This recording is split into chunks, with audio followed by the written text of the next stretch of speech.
Y hoy vamos a hablar de un tema que es muy importante. De hecho, pudiera ser dentro de este tema pudiera entrar dentro de los 10 mandamientos como tal, porque es el primer mandamiento del que vamos a hablar con el enfoque el día de hoy.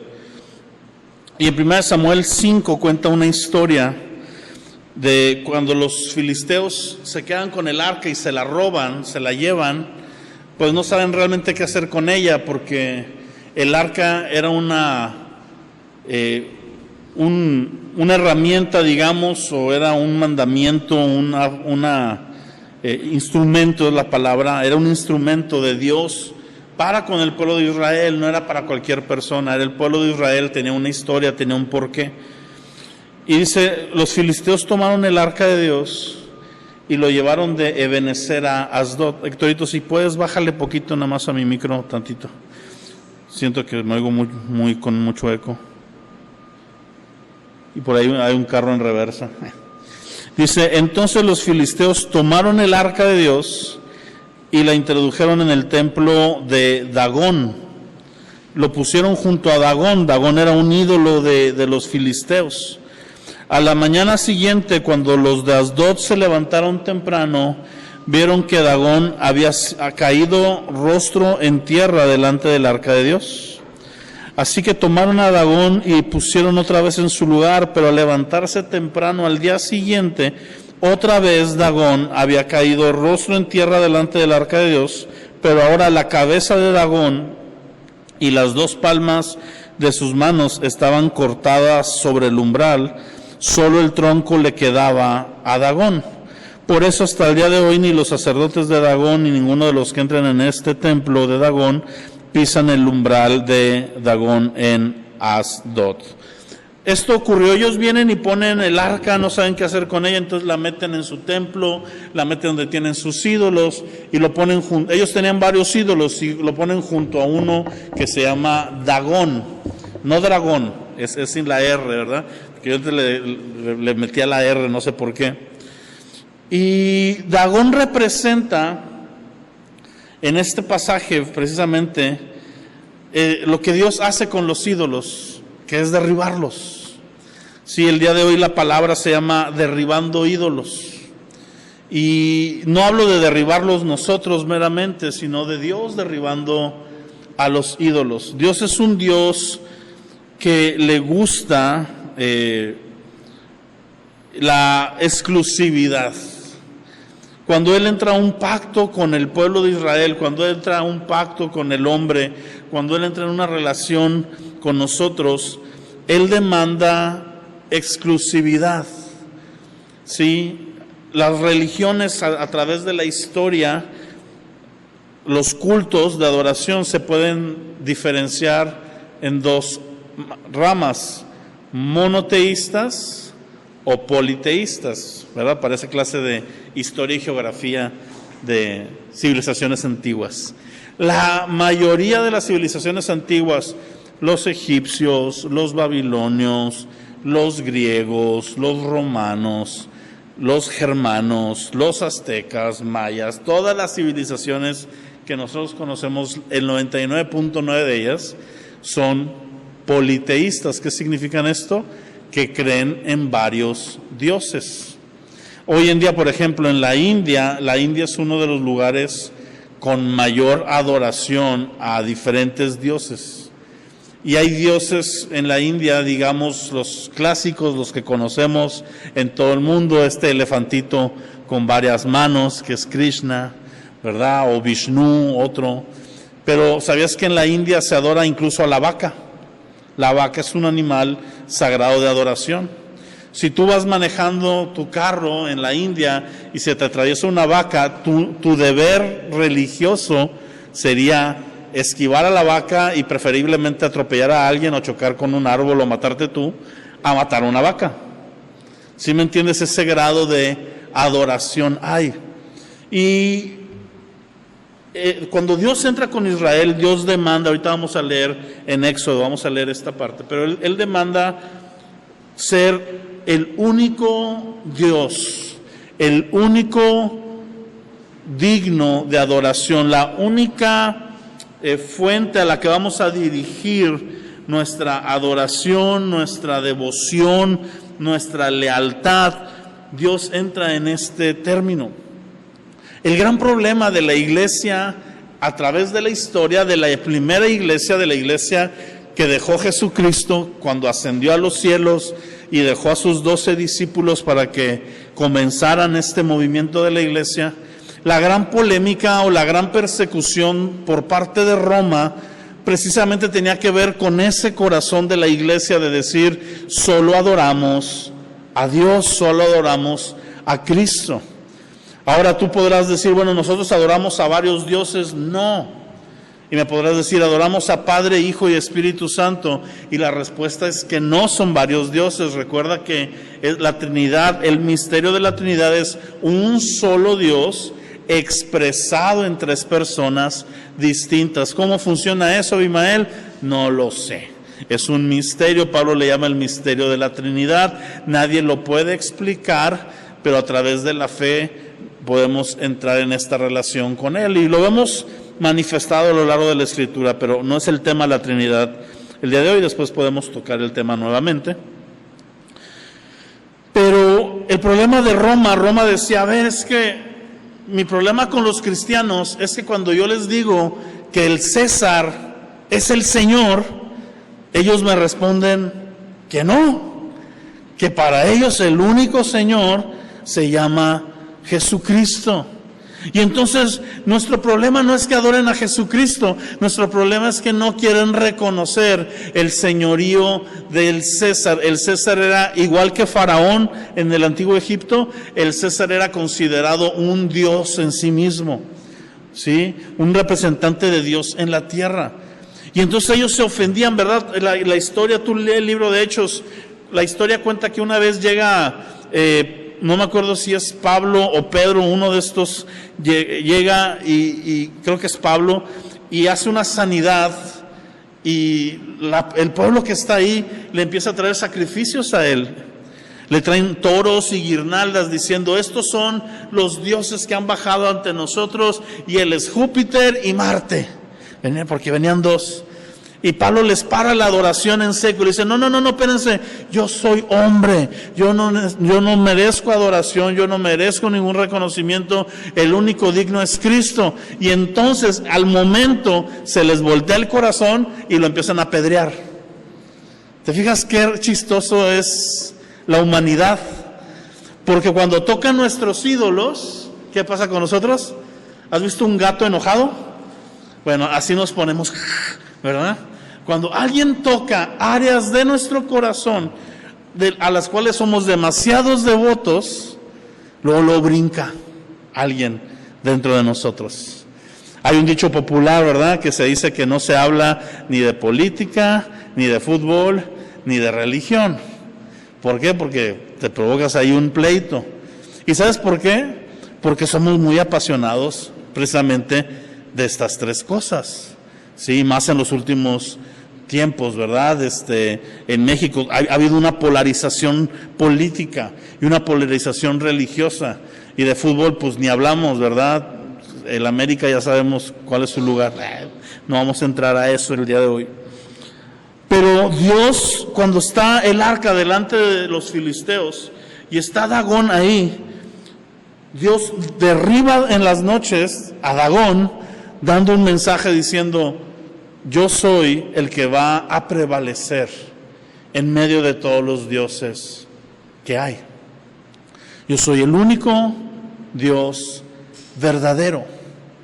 Ese es el mensaje que él está lanzando. Lo vuelven a acomodar al ídolo y ahora cae sin manos, sin las palmas de las manos y sin la cabeza, ¿verdad? Queda un tronco ahí.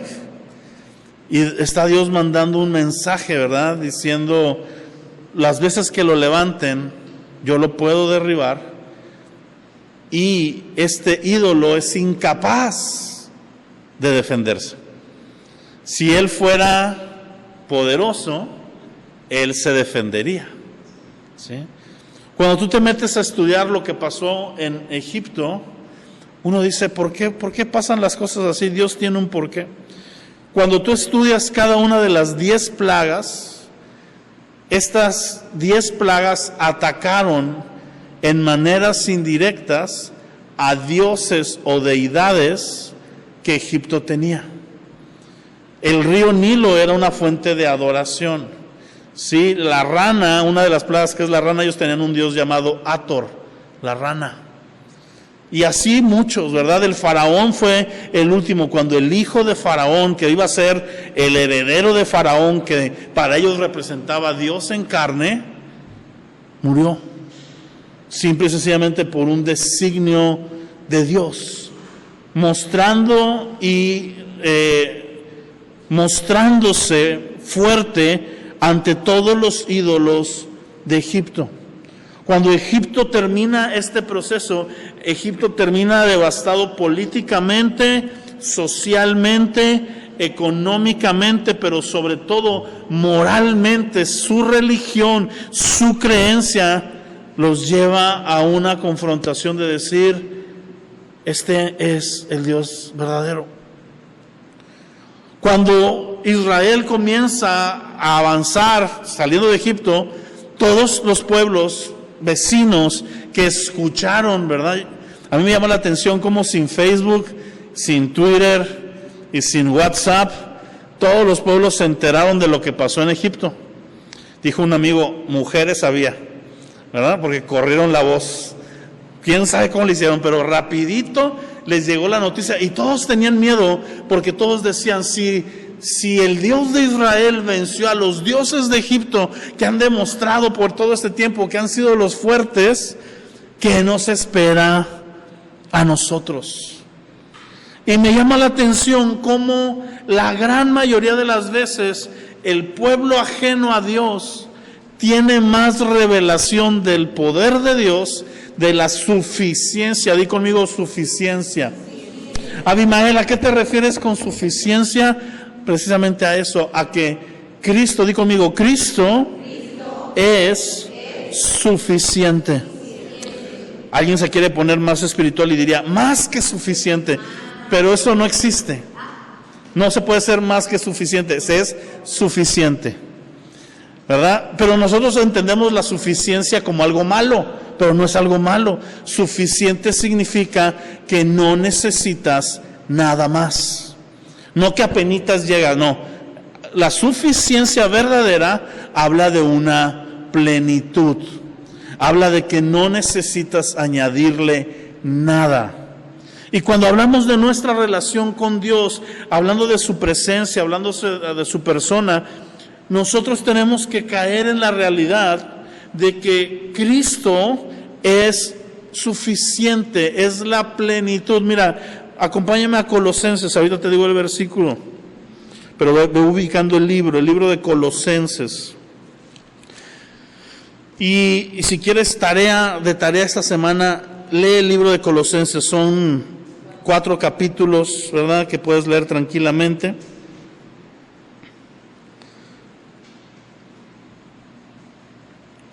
Pero Colosenses 1, vamos a leerlo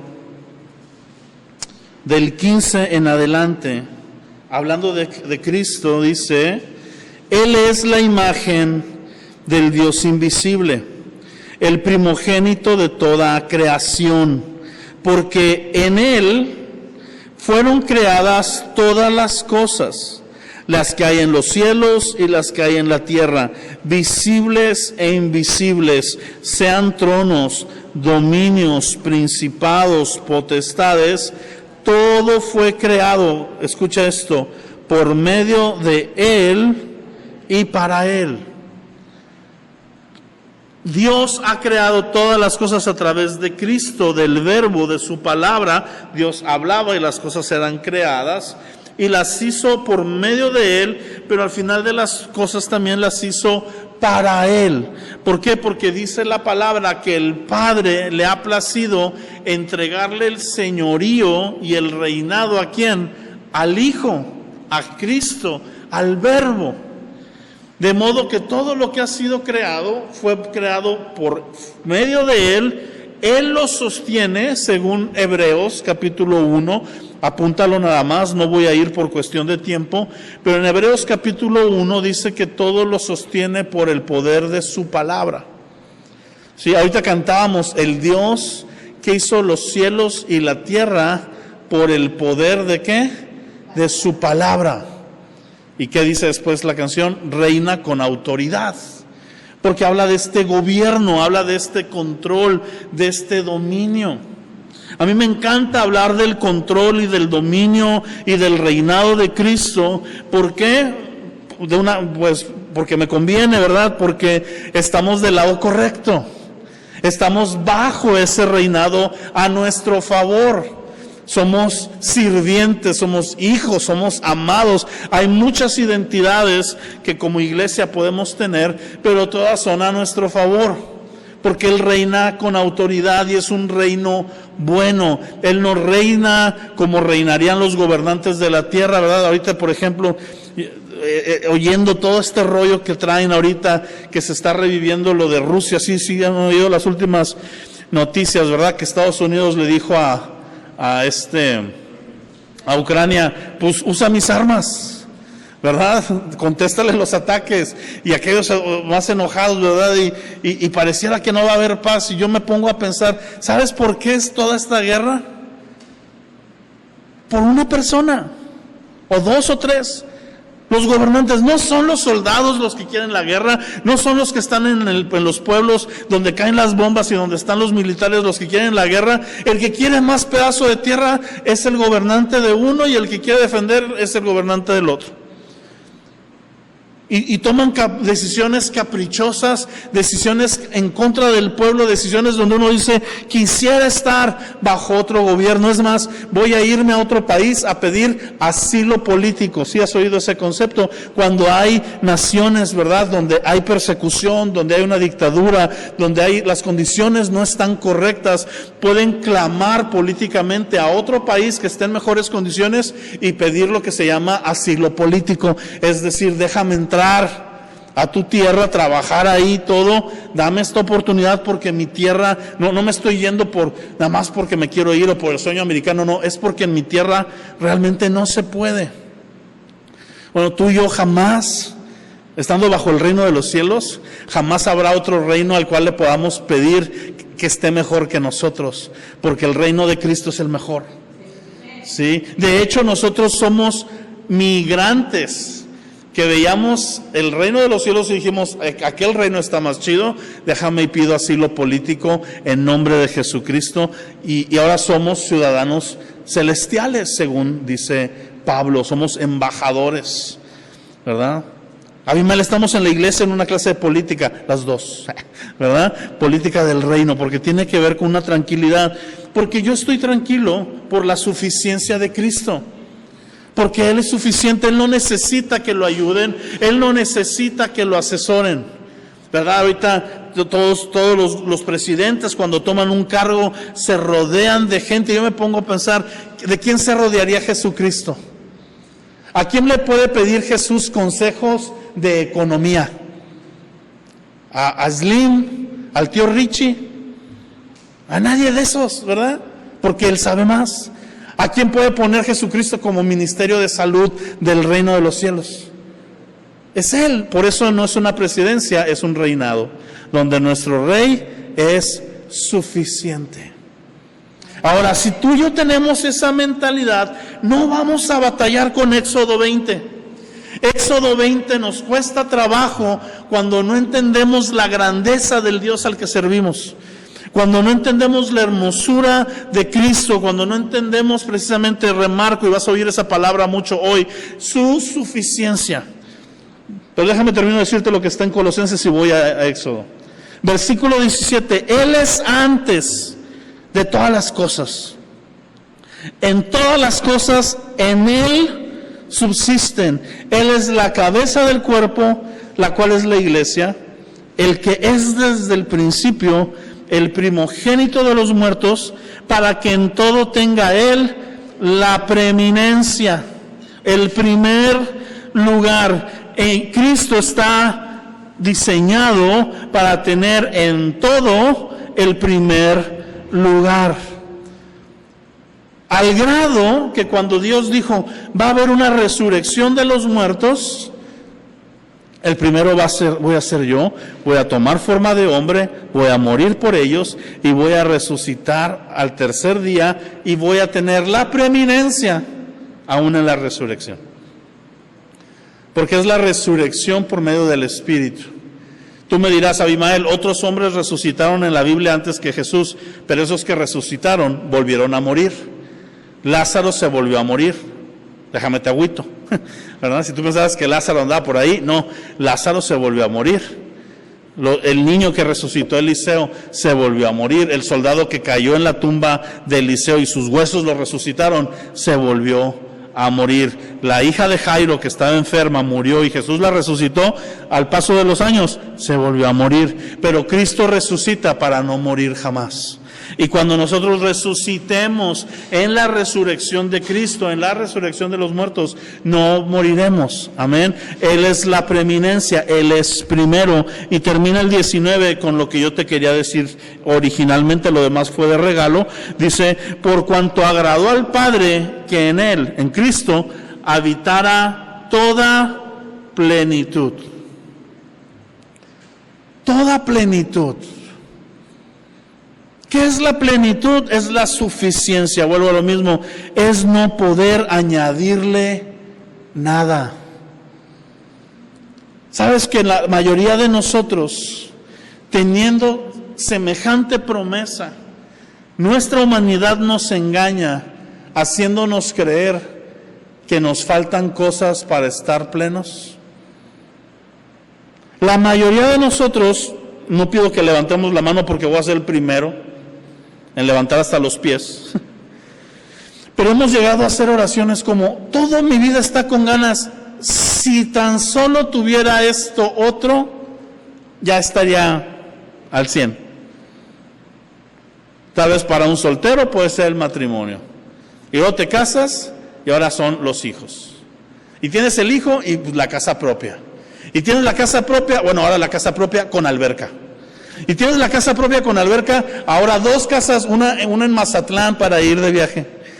Y tienes esto y el carro. Y tienes el carro y pues ya no cabemos en el carro, mejor camioneta. Y tienes la camioneta, ahora quiero un tractor porque quiero empezar a poner tierras. Y siempre, lo estoy diciendo tal vez de manera chistosa, pero siempre nuestro corazón engañado busca algo más.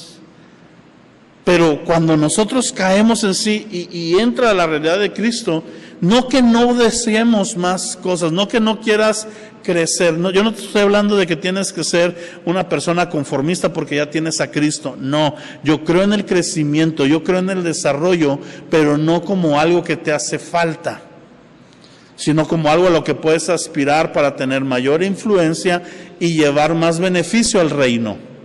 Amén. No como que ahí yo voy a estar satisfecho. Yo se los dije aquí abiertamente, lo he dicho toda mi vida y lo sigo diciendo hoy, ¿verdad? Yo hace 5 años estaba pleno en Cristo, hace 10 años estaba pleno en Cristo, hoy estoy pleno en Cristo y en 15 años espero estar pleno en Cristo. Amén. Tengo todo lo que deseo en la vida. Quisiera una iglesia más grande. Quisiera un ministerio con mayor exponencia. Oren por mí porque ahora se metió la onda que quiero una moto, ¿verdad? Quiero una moto, quiero andar en moto, ¿verdad?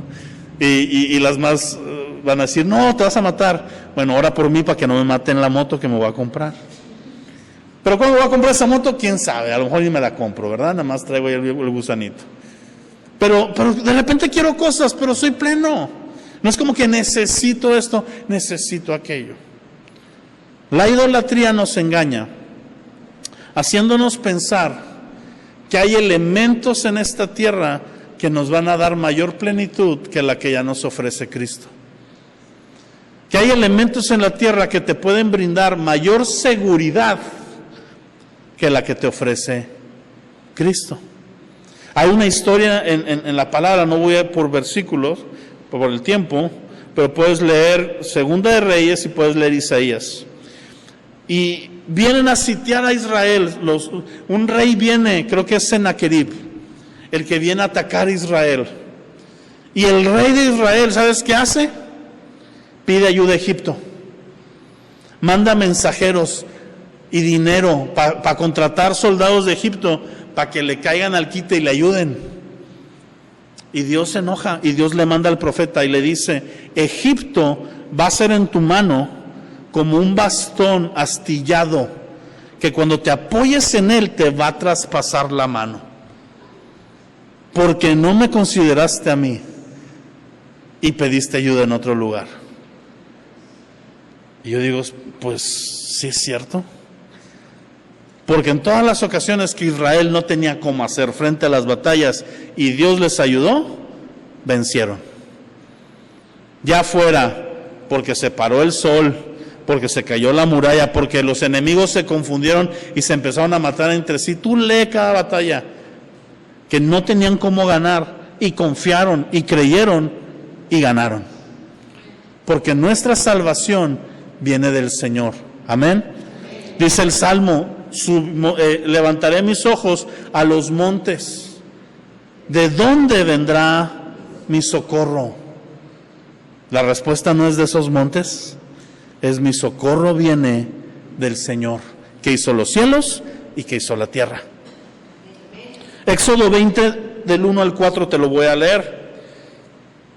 Esto es muy importante porque Dios está estableciendo leyes y es la primer ley que establece, la primer regla. Sobre esta norma se va a sustentar todo el trato de Dios con Israel y posteriormente con la iglesia.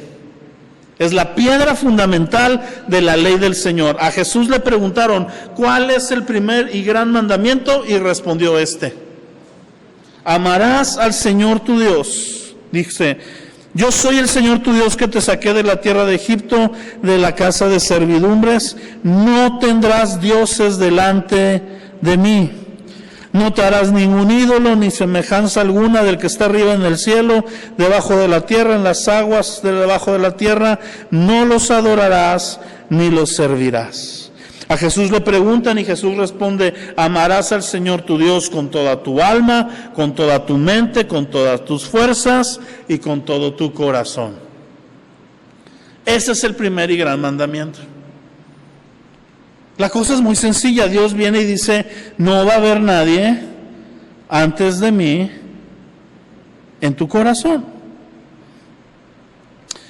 Lo triste es que la mayoría de nosotros no siempre lo podemos estar cumpliendo. Ahorita voy a hablar de ídolos, pero ya va a ser la última parte. Acompáñame a Salmo 115, del 1 al 8. Si yo te quisiera hablar de idolatría, básicamente tendríamos que leer toda la palabra, porque se trata 100% de esto. Pero este Salmo, el 115, me gusta mucho cómo lo ilustra. Lo primero que comienza diciendo el salmista es: no a nosotros, Señor, no a nosotros, sino a tu nombre sea dada la gloria.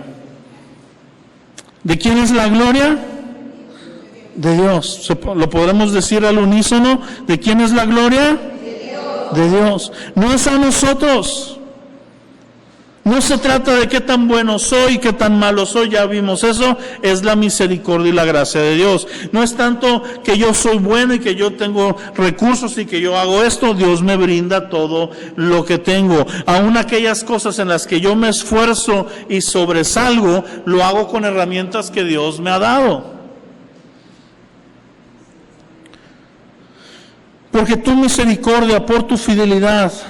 ¿Por qué han de decir las naciones: ¿dónde está ahora su Dios? Nuestro Dios está en los cielos. Me encanta lo que sigue. Él hace lo que le place.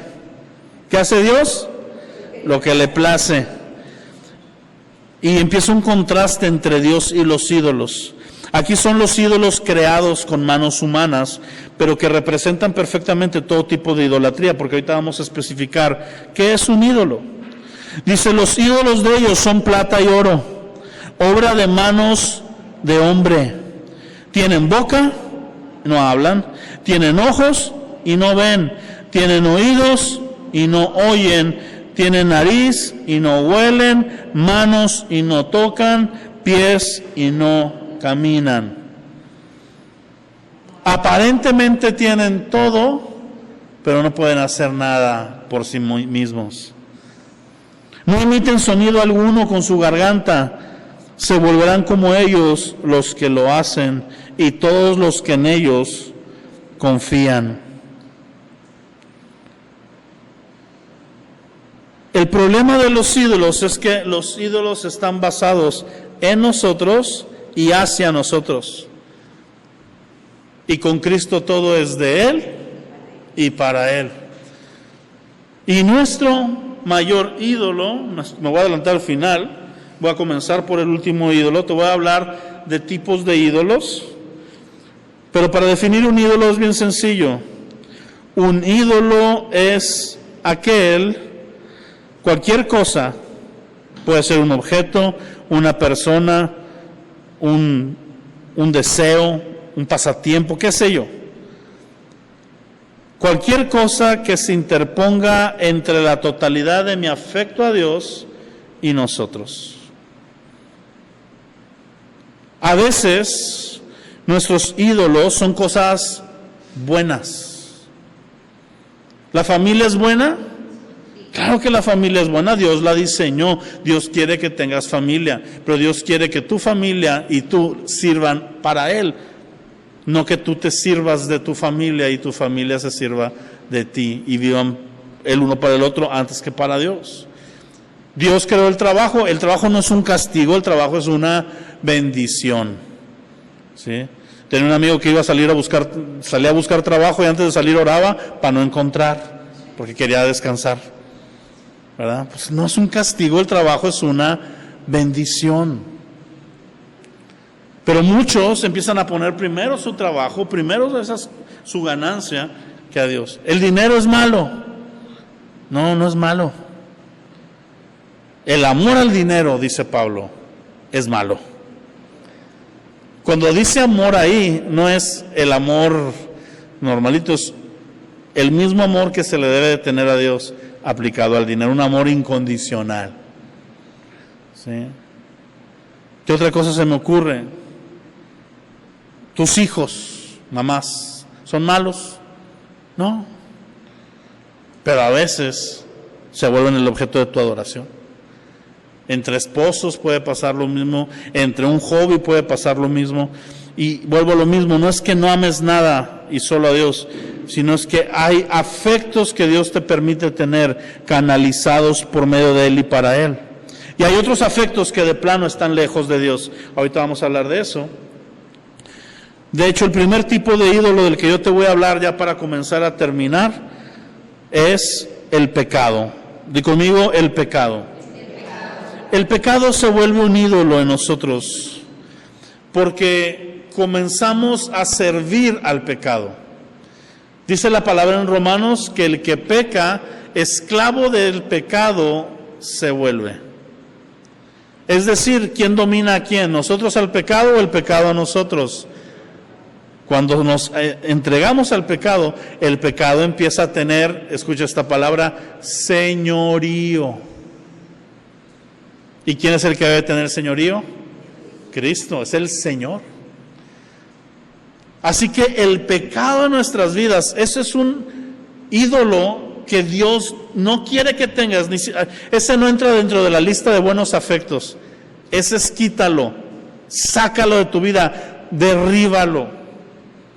Cristo es el Cordero de Dios que quita el pecado del mundo, no que adormece al pecado, ¿verdad? O atonta el pecado y ahí para que lo tengas. No. Muchos de nosotros, nuestro mayor ídolo, lo que mayor se interpone entre Dios y nosotros, es un pecado. La solución es sencilla: arrepiéntete, vete, le dijo Jesús a la mujer adúltera, y no peques más.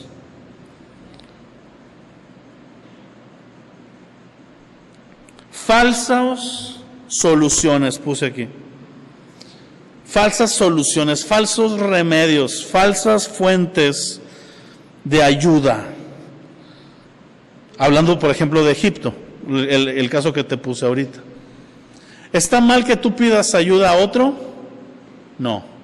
Está mal que tu esperanza esté en esa ayuda de otro. Muchos de nosotros recorremos primero a préstamos en el banco antes que a orar que Dios nos provea. Muchos de nosotros nos endeudamos con un amigo antes de esperar la provisión de Dios. Muchos de nosotros confiamos y vertimos toda nuestra esperanza en un psicólogo o en alguien que nos ayude antes que hacer lo que Dios dice que hagamos para ver el resultado que Dios dice que queramos tener. Todas estas herramientas son buenas. Si un amigo viene y me ofrece ayudarme, yo no sería soberbio decirle que no, sería tonto. Lo que yo no hago es ir y pasearme enfrente de la casa de mi amigo con cara de quiero un taco.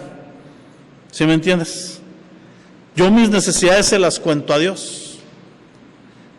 Y si un amigo viene y me dice, ¿sabes qué? Dios puso en mi corazón que te regale una moto. Ya le digo cuál quiero. No, muchas veces Dios me ha proveído así. Alguien ha venido y me dijo, oye, yo quiero apoyar con esto a la iglesia, o quiero apoyarte a ti con esto y con aquello. Y mi respuesta siempre es la misma, que Dios te bendiga y te lo multiplique, y gloria a Dios por eso. Porque he entendido que Dios puede usar terceras personas. Pero es muy diferente a yo recurrir a esas terceras personas antes que a Dios. ¿Sí me estás entendiendo? Yo me enfermo, oro y voy con el doctor. No me quedo ahí en la casa esperando la sanidad nada más. ¿Creo en la sanidad soberana de Dios? Sí. Pero también creo que Dios ha bendecido al hombre con sabiduría, con ciencia, y hay excelentes doctores que son guiados por el Señor, en el cual podemos poner nosotros nuestra confianza. Nunca le creas a un cristiano que te dice, tira tus pastillas y créele a Dios por fe, corre de él, y si viene a la iglesia avísame a mí quién fue, para hablar de él. Crea con él, no de él, ¿verdad? Eso es chisme. Pero para ir a hablar, porque ¿qué tontería es esa? ¿Sí? No, tú tómate tus pastillas y confía en Dios. Pastores, que traigo bien alta el azúcar, ¿verdad? Y con una caja de Crispy Donuts. Pues no, ni aunque te tomes, aunque mates todo Pfizer, ¿verdad? No vas a poder, ¿verdad? Necesitas todas las herramientas. Voy al doctor, le echo ganas, me cuido, oro y vemos a Dios moverse. Pero hay muchos de ustedes, y a lo mejor voy a pisar callos, perdónenme, pero no me perdonen. Algunos de ustedes le tienen más fe y más confianza a un té de cola de no sé qué que a Dios. Y no está mal que te tomes el té de la cola de caballo, de marrano y burro, no sé, ¿verdad? No está mal que te lo tomes, pero hay gente que le tiene, o a una persona, no, ve con este huesero, no, mira, te va a dejar como nuevo. Pues a lo mejor sabe y tiene forma y todo, pero nuestra confianza ciega debe estar en Dios. Todos ustedes ahorita, aquí en esta reunión, en este momento, están teniendo confianza ciega, ¿sabían? Todos están sentados. Todos creen que la silla en la que están sentados lo sostiene. Héctor tiene sus dudas ahorita, pero no tiene ni tantas dudas porque sigue sentado. ¿Sí me explico? Esa es la fe que yo debo de tener en Dios, de dejar caer mi humanidad, en el buen sentido, sobre Él, creyendo que Él me va a sostener. Estaba oyendo una predicación y me encantó el ejemplo. Dice, fe es ese niño de 2 años o de 1 año que se avienta al hondo de la alberca porque sabe que el papá está afuera. ¿Sí? No porque sabe nadar, no porque trae salvavidas, no porque a ver si está honda o no. Me saca. Yo sé que en el momento que yo esté atorado, mi papá me saca. Qué hermoso es tener esa confianza en Dios. Amén. Y muchos de ustedes la han tenido en su papá terrenal.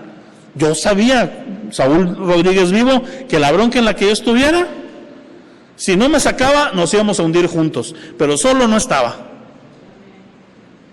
Porque mi papá no tenía todos los recursos del mundo. Con Dios me saca. Yo sé que me saca de la bronca en la que esté. Ahora, no por eso voy a abusar y meterme en broncas de gratis. ¿Sí? Piénsale, ora, sé sabio, toma decisiones sabias, pero ten una confianza de tu vida salvaguardada en Dios. Termino con este. El peor de los ídolos no es Satanás. El peor de los ídolos no es un objeto de barro o de madera. No. El peor de los ídolos somos nosotros mismos. Son nuestros propios deseos y nuestros propios anhelos fervientes, que a veces no están sometidos a Cristo, y ahí se convierten en ídolos. Cuando mis afectos están sometidos a Cristo y Cristo está encima de ellos, hay una promesa: deleítate en el Señor y Él concederá las peticiones de tu corazón. Y el miércoles hablé un poquito de eso, lo voy a retomar. Y alguien por ahí podría decir, ¿y si mi corazón quiere algo malo? Es que ese versículo tiene jiribilla, como muchos. Comienza diciendo, deleítate en el Señor. Deleítate en el Señor, vierte tu corazón a Cristo, satisfácete en Él, con Él y por Él. Que tu vida gire alrededor de su persona, de sus propósitos, de sus planes. ¿Y sabes qué es lo que va a comenzar a pasar de una manera natural? Ni te vas a tener que esforzar. A mí me pasó. Los deseos que estén en ti, que no sean de Cristo, se van a empezar a salir. Y van a empezar a ser llenados por aquellos que son de Jesús. De repente mi mayor deseo ya no fue tener una empresa y ser millonario y tener mucho dinero. De repente mi mayor deseo fue servir al Señor. ¿Y cómo pasó eso? No lo sé. Solo sé que me comencé a deleitar en el Señor. Y para cuando me di cuenta, lo que giraba alrededor de mi vida era para Él. Y por eso va a cumplir los deseos. Y tú puedes tener el mismo deseo con diferente enfoque. A veces lo que va a cambiarte es el enfoque y no el deseo. A veces te va a cambiar el deseo, como a mí. Mi proyecto de vida no era ser pastor. No lo era. Hoy no pienso en otra cosa que no sea terminar mis días sirviendo a Cristo de esta manera. Pero yo quería hacer otra cosa.